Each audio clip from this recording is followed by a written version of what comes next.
Welcome बच्चों, आपका मेरे channel science classes by doctor Kumkum Saxena में बहुत स्वागत है।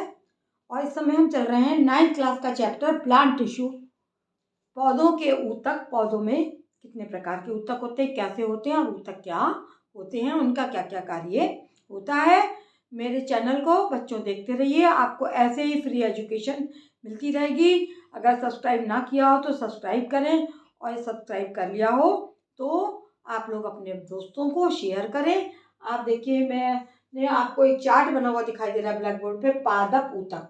ये कितने प्रकार के होते हैं, इनके बारे में मैं आपको आज बताने जा रही हूँ। मुख्यतः इनका डिवीजन जो है वो दो भागों में किया गया है। पहला है विभाज्योतक, विभाज्योतक या मेरिस्टेमेटिक टिश्यू, इंग्लिश में जिनको बोलते हैं मेरिस्टेमेटिक टिश्यू। जैसा कि नाम से आप जान रहे हैं कि ये किन से बने होते हैं, ये निरंतर विभाजित होने वाली कोशिकाओं से इनका निर्माण होता है। और दूसरे प्रकार के ऊतक परमानेंट या स्थायी होते हैं।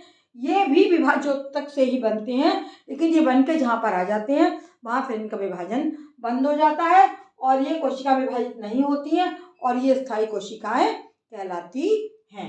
फिर आगे हम चलेंगे कि निरंतर विभाजित होने वाली कोशिकाएं कहाँ कहाँ पर पाई जाती हैं, पौधे के किस किस भाग में पाई जाती हैं और उनका क्या क्या नाम होता है। सबसे पहले आपको दिखाई दे रहा है शीर्षस्थ। जैसा शीर्ष माने टॉप, है ना, शीर्ष पत्ते का या पत्तियों का या तने के शीर्ष को शीर्षस्थ कहते हैं।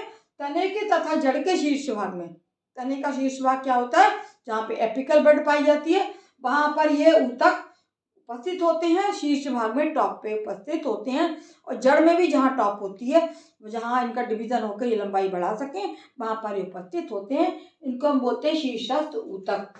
ये विभाज्योतक को, मेरिस्टेमेटिक टिश्यू को तीन भागों में बांटा गया है, शीर्षस्थ, अंतर्वेशी और पार्श्व। शीर्षस्थ के बारे में मैंने आपको बता दिया कि ये तने तथा जड़ के शीर्ष भाग में उपस्थित होते हैं। और अंतर्वेशी ऊतक कौन से होते हैं, ये पत्तियों के आधार एवं टहनी के पर्व के, टहनी में पर्व होते हैं नोड, दो नोडों के बीच में लकीरें बनी होंगी, आप कभी भी देखना किसी पौधे को, उसमें इस तरीके से डिविजन्स बने होंगे। तो दो टहनियों के बीच में, टहनी के दो पर्व जो नोड होती हैं उनके बीच में ये ऊतक उपस्थित होता है। इसको हम बोलते हैं अंतर्वेशी ऊतक। तीसरा है पार्श्व ऊतक। ये तने एवं मूल की परिधि में, परिधि माने बाहरी हिस्से में, ये तने की बाहरी परिधि, तने की अनुप्रस्थ काट करेंगे तो बाहरी उसमें आप देखना कि ये ऊतक आपको दिखाई देगा। इसी प्रकार जड़ की भी अनुप्रस्थ काट कटाई जाएगी, कराई जाएगी आपको प्रैक्टिकल में, और उसमें भी आपको बाहरी परिधि में ये ऊतक दिखाई देंगे। अब हम आते हैं, अगला हमारा है परमानेंट ऊतक, जिनकी कोशिकाएं विभाजित नहीं हो सकती हैं। भले ही ये विभाज्योतक से बने हैं लेकिन ये बाद में परमानेंट हो जाते हैं और इनकी कोशिकाएं विभाजित नहीं हो सकती हैं। ये दो प्रकार के होते हैं, एक है सरल ऊतक और दूसरा है जटिल ऊतक। सरल ऊतक क्या होता है, इनमें जो कोशिकाएं होंगी वो एक ही प्रकार की कोशिकाएं होंगी और एक ही प्रकार की कोशिकाओं से निर्मित होते हैं, जिन्हें हम सरल ऊतक कहते हैं। दूसरा है जटिल ऊतक। ये ऊतक एक से अधिक प्रकार की कोशिकाओं के मिलने से बनता है, जिसे हम बोलते हैं जटिल ऊतक या कॉम्प्लेक्स टिश्यू और सिंपल टिश्यू। ठीक है, इंग्लिश में इनका नाम है सिंपल टिश्यू और इनका है कॉम्प्लेक्स टिश्यू। ये इनके फिर डिवीजन हो गए हैं। सरल कोशिकाएं जो होती हैं वो तीन प्रकार की होती हैं। पहला है मृदूतक, है ना, जिनका कार्य मृदूतक, जिनका आगे आपको डिटेल में पढ़ाया जाएगा। इसका मुख्य कार्य जल एवं खाद्य पदार्थों का संचय करना है। स्क्लेरेन्काइमा, ये बड़ी बड़ी कोशिकाएं होती हैं, ये जल और खाद्य पदार्थों को अपने में इकट्ठा करती हैं।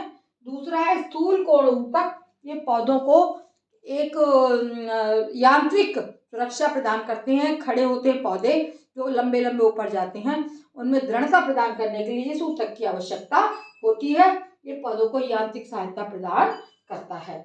और इसी में का सरल ऊतक का तीसरा है दृढ़ ऊतक। ये कहाँ होते हैं, ये पादपों की बाहरी परतों में, पेड़ों की बाहरी परतों में संरक्षक सुरक्षा प्रदान करते हैं, सुरक्षा कवच के रूप में संरक्षण प्रदान करते हैं। इन्हें हम बोलते हैं दृढ़ ऊतक। पौधों की बाहरी परतों में ये रक्षात्मक ऊतक की तरह ये कार्य करता है।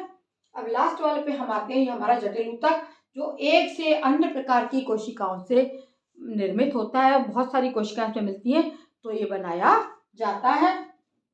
ये दो प्रकार का होता है, दारू या जाइलम और दूसरा पोषवाह या फ्लोएम। ये बहुत इंपॉर्टेंट टिश्यू है। जाइलम जो होता है इसका कार्य है ये जल संवहन करता है, यानी जड़ों में जो हम पानी डालते हैं वो संवहन इसके जाइलम के द्वारा, इस संवहन जाइलम टिश्यूज के द्वारा ऊपर की ओर फेंका जाता है। उसे हम कहते हैं जाइलम टिश्यू, है ना। पौधे के जड़ों में हम पानी देते हैं लेकिन पौधे के ऊपर वाली भाग तक पहुंच जाता है, पत्तियों तक पहुंच जाता है, वो कार्य जाइलम टिश्यू हमारे प्लांट्स में करता है। दूसरा है पोषवाह या फ्लोएम, है ना। ये जब खाना पानी जरूरी तो भोजन भी जरूरी है।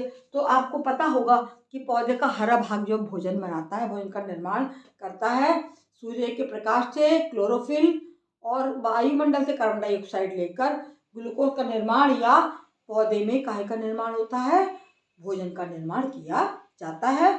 ये भोजन तो बन गया कोशिकाओं में, लेकिन ये कैसे जाएगा पौधे के हर भाग में। हरी पत्तियां, पौधे का कौन सा हरा भाग होता है, हरी पत्तियां।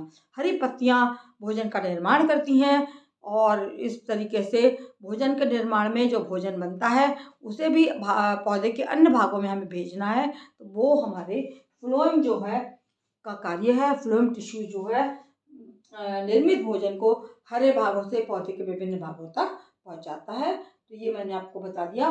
पादप ऊतकों की जो सेलुलर डिवीजन था वो आपको बता दिया है मैंने आज, और इसका एक एक लेकर हम कोशिकाएं आपको दिखाएंगे अगले अपने लेक्चर में, और बताएंगे किस तरह की कोशिकाएं होती हैं, इनकी क्या शेप होती है और किस तरह से कार्य करती हैं। मेरे चैनल को देखने के लिए आपका बहुत बहुत धन्यवाद, और इसको सब्सक्राइब करना ना भूलें जिन्होंने बच्चों ने नहीं किया है। बच्चों अवश्य देखिए, आपको बहुत फ़ायदा मिलेगा।